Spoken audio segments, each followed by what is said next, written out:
Oh, hello. I was just reading an article about falsehood. But what caught my attention in this article was that this person who forwarded, if you like to call it fake news, untruths, or falsehood about a particular bank hiring a particular nationality in an unethical way, was doing so out of biasness. And how do I know that? Because when the journalist asked him, have you thought about verifying the facts, the veracity of this information before you forwarded it? And the person simply said, why should I? Why should I? That was fascinating. In a world where we deal with so much information on the day-to-day, second-by-second basis, and in which we are bombarded with so much information, this is actually very dangerous. And it brought to mind a particular aspect that I wrote in my book, Think to Thrive. And I believe that thinking is what would help us to succeed, or poor thinking would cause us to fail. And what is interesting and dangerous at the same time is that biases in our brains, in our beliefs, are often quite unknown to us. We always think, most of us would think that we are very objective, that we are very impartial, but psychologists will tell us that that is far from the truth. We all have biases in some way or another, some more than others. So coming back to this person's beliefs, why did he believe that he was doing the right thing by forwarding these messages? This is what I earlier said, something called confirmation biases. He's very happy to find somebody who agrees with him and kind of verify his observation that these bad practices are going around.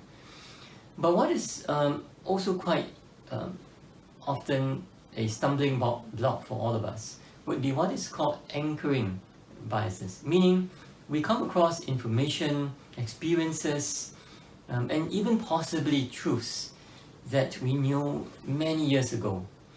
And we kind of anchor that in our minds. And over time, regardless of whether information, situation, circumstances have changed, we hold on to these old truths, thinking that it is still true. Maybe because we like the old truths. We like the way the world was before. And so we deny that there was any kind of change to this truth. And so be aware of the biases. There are so many different types that I would not have enough time to explain all of them. But maybe I share with you a story of my own life, of how I believed certain truths that had changed. And it took me a while before I could understand that things have actually changed. So one of these was the way I view food. Yes, you can be biased about food as well. I had all along thought that eating salads in particular was not a very nutritious way of living. I prefer lots of meat, lots of tasty kind of food. And I always had this impression that salads are more of a Western construct than a Singaporean way of life. Until sometime in my 40s, when I discovered the truths about vegetables, about raw fruits and vegetables, and how that actually contains a lot of wonderfully nutritious and important nutrients for our lives. And based on that knowledge, I started experimenting, reading up more, talking to more people, and I slowly changed the way I saw food in my life. And today, of course, I could not go without salads. Just in 3 days, I would crave for salads. So these biases really just act on our own thinking. And it is important for us to recognize them. And the easiest way to recognize that is really to talk to more people who have different views from you. Be open-minded And of course, do not just accept views like this person. We have to verify the facts, information, talk to people who are experts in the field, open your mind to opposing views, and test them. Test them with people who are in the know. Test them with experts. The other thing that really bothered me and led me to write about this in my book is about excuses. I'm very good at giving excuses. In fact, I almost wanted to give the excuse that I'm not very good at, creating a short video. I should do this live, or I should even just decline the opportunity. But what really kind of set me thinking was one of the events that I attended some years ago, where there were hundreds of international speakers in that 1 week. And in one particular convention speaker that I listened to, when he went on stage, the first thing he said was, I wrote my speech, or I wrote this presentation on the plane on the way over here. And I was thinking, why did he tell us this? What was the objective? What was his purpose in telling us, the audience, this information? And I realized that he was giving an excuse. He was basically telling us, the audience, that I didn't really put a lot of effort into it. It was a 6-hour transatlantic flight, and I did this on the plane. And if it went well, I should be very proud of myself for coming up with such a nice, wonderful presentation in such a short time. And if I did not perform well, perhaps do forgive me, because I didn't really have the time to do it before I left my place of work, and I only had the time to do it on the plane. So excuses do reveal a lot about us. When I was younger, and when my 2 grown-up daughters today were younger, quite often they would ask me, "Daddy, can you come to my concert, a school concert?" And that was when they were in primary school. And often I would thought to myself, I don't think this is going to be a wonderful production. I'm not going to really enjoy the production as much as, say, a Broadway musical. And then my part of the brain that kind of trying to uncover excuses would ring the alarm bell and say, "Henry, you are not going there to watch a Hollywood or a Broadway production.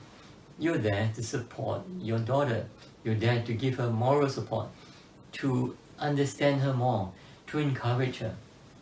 And I realized that I almost made the excuse that I was busy and I couldn't attend, because I thought, I don't think it's going to be a very well-produced musical.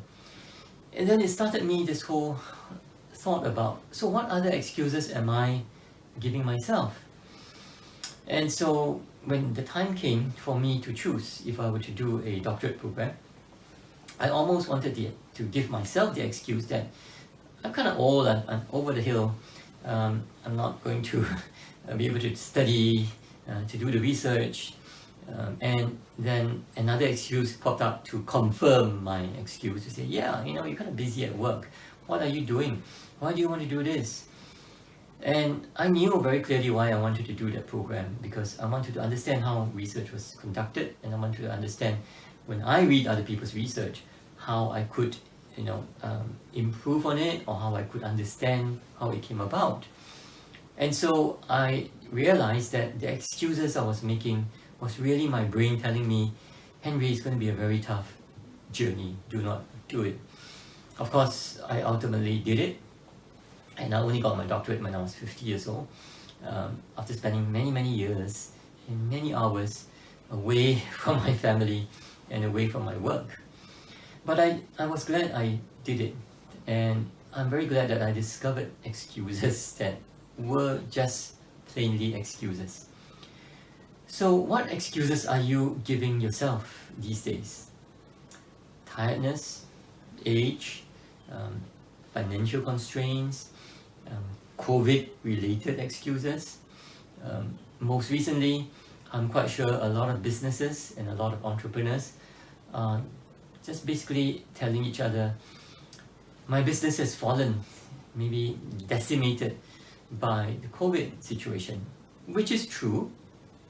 And perhaps they're also asking themselves or giving themselves an excuse to say, perhaps I should just throw in the towel, just call it quits. Perhaps I should change business.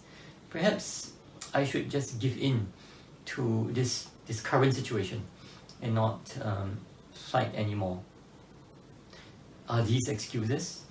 Possibly, but what does it uncover? So there are ways to uncover the truths behind these excuses. And a simple way is to ask yourself those questions over and over again, like peeling an onion. Take out the first layer, take out the second layer. So if truly you want to give up your business right now, or you are going through a difficult time and you decided to turn to something else, ask yourself, is it truly the real reason behind it? What is the real reason behind it? And if you uncover these excuses, you will find the truths. So most recently, I asked myself those questions too. Is it time to give up? Is it time to retire? Is it time to just simply take an easier path of life? And finally asking myself many questions, I realized that the reason why I took on this area of work is really to benefit the truth, to help people to understand about themselves more, to help people to learn better, to help them to discover truths about themselves in a way that would edify them, in a way that would release them from their so-called biases, to release them from the old way of thinking. And when I came to that conclusion, I realized that, hey, perhaps I was kidding myself when I said I wanted to give up. I was kidding myself when I said I wanted to go into another area of business. What are your truths today? Are you hiding it behind excuses? Are you clouding it with biasness? Think about it. Perhaps just thinking about these two, being aware of it, would help you to liberate you, find the real purpose of why you are doing things the way you're doing it, and perhaps these truths will truly set you free and liberate you and help you to go into the next step, onto the next phase of life. Thank you very much for listening to this.